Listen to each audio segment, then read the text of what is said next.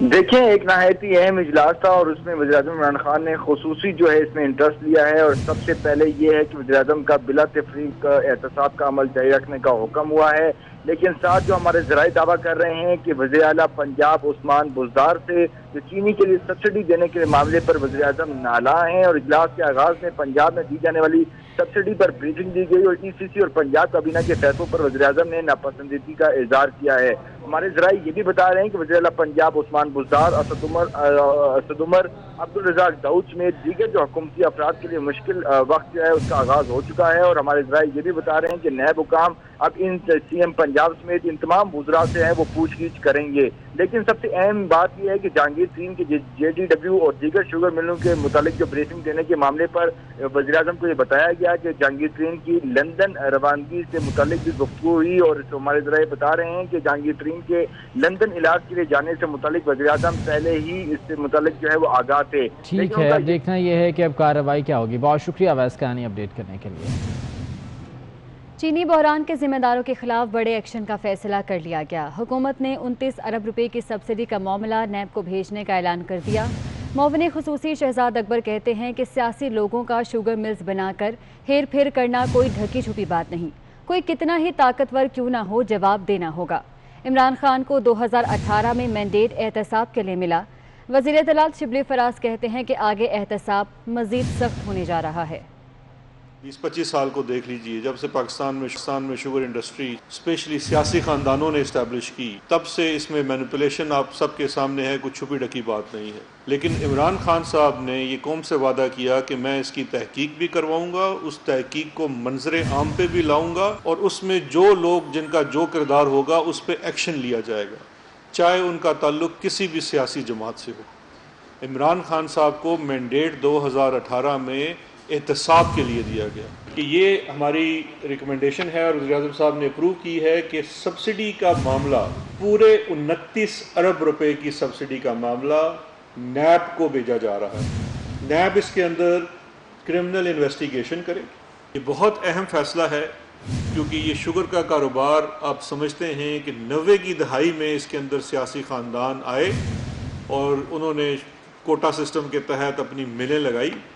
ایک حکومتی خاندان کی درجنوں شوگر ملیں تھیں، اور پھر وہ خود ہی سبسڈی دیتے تھے، اور اس میں ایک بڑا آپ کو ملے گا، آپ خود اگر اس کریں۔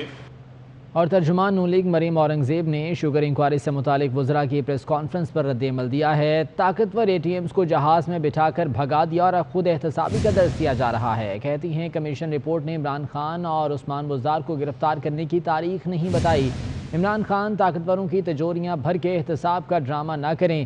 چینی بحران میں صرف عمران خان صاحب ملوث ہیں۔ عوام کی چینی چوری کر کے زمان پارک کا گھر بنا۔ تاریخی چینی چور عمران مافیا شور مچا کر بچ نہیں سکتا۔ اور بجٹ قریب آتے ہی تنخواہوں میں اضافے کے لیے سرکاری ملازمین ایک بار پھر متحرک ہو گئے۔ وفاقی ملازمین نے کل سے وزارت خزانہ کے سامنے دھرنے کا اعلان کر دیا ہے۔ وفاقی سیکریٹریٹ کے تمام ملازمین روزانہ صبح 10 سے 12 بجے تک قلم چھوڑ ہڑتال بھی کریں گے۔ بجٹ قریب آتے ہی تنخواہوں میں اضافے کے لیے سرکاری ملازمین ایک بار پھر سے متحرک ہو گئے ہیں۔ ایک بار پھر سے رخ کریں گے کراچی کے علاقے لیاری کھڈا مارکیٹ کا، جہاں 6 منزلہ رہائشی عمارت گر گئی۔ ملبے تلے سے ایک خاتون کی لاش اور 10 زخمیوں کو نکال لیا گیا ہے۔ ملبے تلے مزید افراد کے دبے ہونے کا بھی خدشہ ہے۔ ریسکیو آپریشن جاری ہے۔ اندھیرا ہونے کی وجہ سے ریسکیو آپریشن میں مشکلات کا بھی سامنا ہے۔ کراچی کا علاقہ لیاری کھڈا مارکیٹ ہے، جہاں 6 منزلہ عمارت زمیں بوس ہو گئی ہے۔ دانیال سید وہاں موجود ہیں، ہمیں اپڈیٹ کر رہے ہیں۔ دانیال، تازہ ترین صورتحال کیا ہے؟ ریسکیو آپریشن کہاں تک پہنچا ہے؟ دیکھیں ذیشان، بالکل کراچی کا علاقہ لیاری کھڈا مارکیٹ ہے، کافی گنجان ترین یہ علاقہ ہے، اور نیا آباد کھڈا مارکیٹ کا علاقہ گنجان ترین علاقہ 40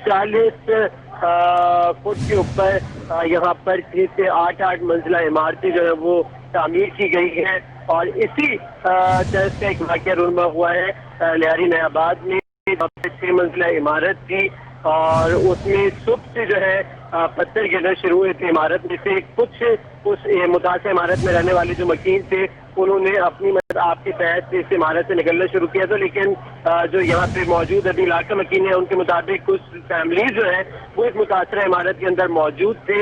عمارت گرنے سے قبل جو ہے وہ ایک جانب جھکی ہے اور جھکنے کے بعد عمارت زمین بوس ہوئی ہے. اب تک اس عمارت میں سے ایک خاتون کی لاش کو نکالا جا چکا ہے. 10 سے زائد زخمیوں کو اس متاثرہ عمارت سے نکالا گیا ہے جو زمین بوس ہوئی ہے. ریسکیو کا عمل یہ ہے کہ ایڈی سپا دیگر فلاحی ادارے پولیس رینجرز اور دیگر جو ضلعی انتظامیہ ہے شہری انتظامیہ ہے وہ یہاں پر پہنچی ہے. لیکن گنجان ترین علاقہ ہونے کی وجہ سے یہاں پر عوام کی بہت بڑی تعداد موجود ہے جس کی وجہ سے ریسکیو عمل میں مشکلات کا سامنا کرنا پڑ رہا ہے.